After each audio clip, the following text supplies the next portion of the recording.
Hi, my name is Nikki and I'm an undergraduate at Harvard University and I'm planning on studying bioengineering. Hi, I'm Lan. I'm also an undergraduate at Harvard University and I'm planning on studying applied math.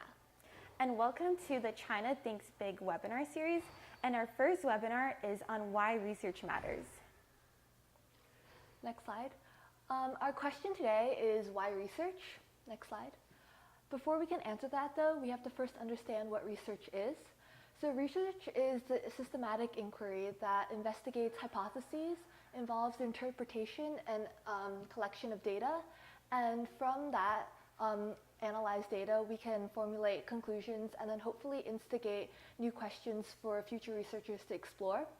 Research includes formulating a question that no one has ever asked before, then gathering the data necessary to answer the question, and then analyzing the data, and then sharing that information with others to hopefully inspire future research. Next slide. So in this seminar, we're going to investigate why research matters in 3 different fields. And the first area we're going to focus on is the technical skills you're able to gain by conducting research.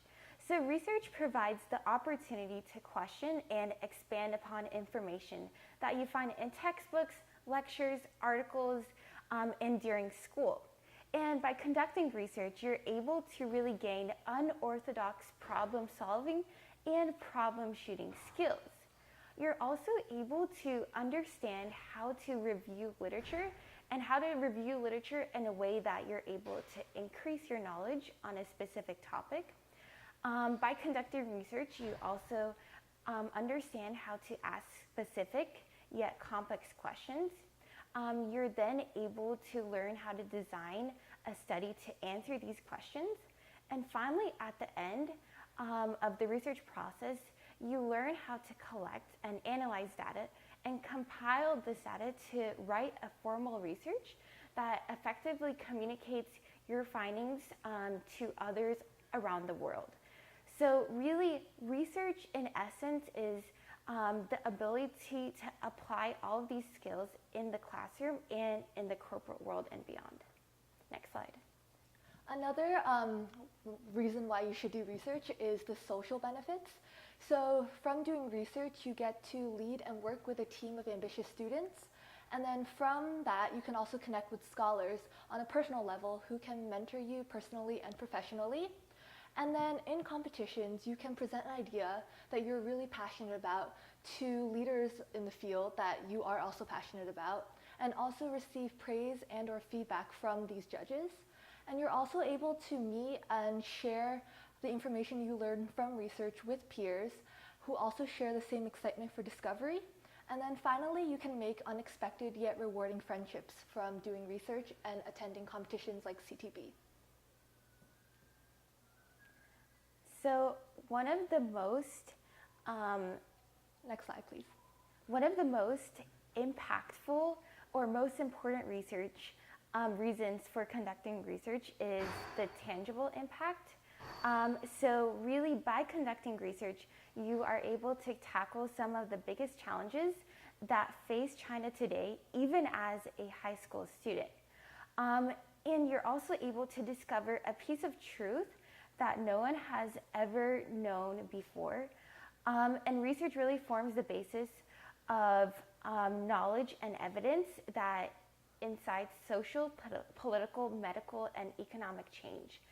So under this, you are able to provide a voice for people who are experiencing injustice. You could potentially find a new treatment to revolutionize the world of medicine. You might potentially design or reform current social, political, and economic policies locally as well as internationally. And this is just the beginning. You are able to accomplish so much by conducting research. So next slide. So we found a quote that really captures the essence of why you should do research.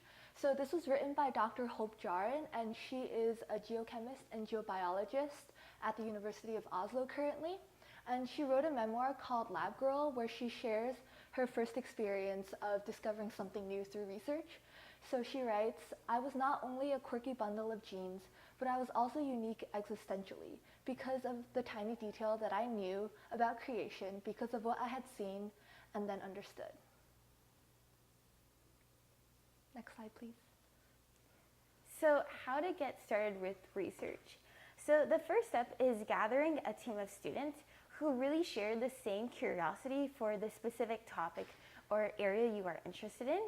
And then you should reach out to those peers as well as reach out to local scholars who are interested in that specific area.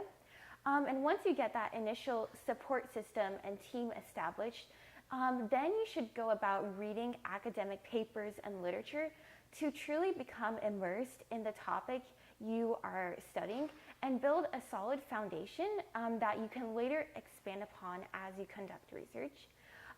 Then please continue watching these webinars for additional advice on the research process, and most importantly, be patient. Research is definitely a process that takes a lot of time, and not everything will work out the first time you look at something, you research something, so definitely be patient and don't give up along the journey. Next slide, please. So we're going to talk a little bit about our personal experience with research. So both of us did research in high school. So my research project was on analyzing brainwave data. So we created a brain-machine interface when I was a junior, and I presented in competitions as a senior.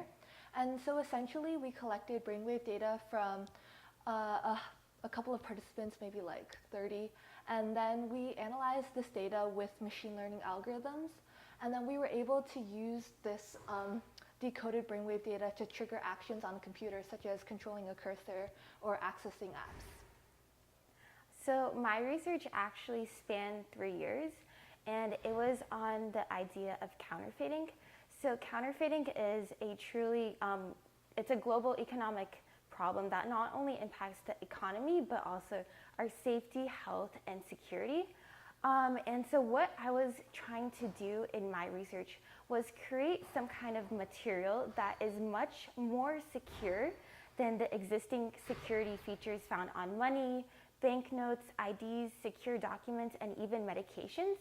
And my research kind of used a chemical and biological approach to designing the security feature, and in the end, I was able to create a much more secure feature as well as an authentication device. Next slide, please. So you can experience what it's like to do research and reap all of its benefits by participating in our competition, China Thinks Big.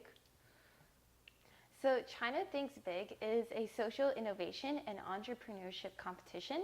And by participating, you are truly able to research and implement solutions to China's and the world's most pressing issues.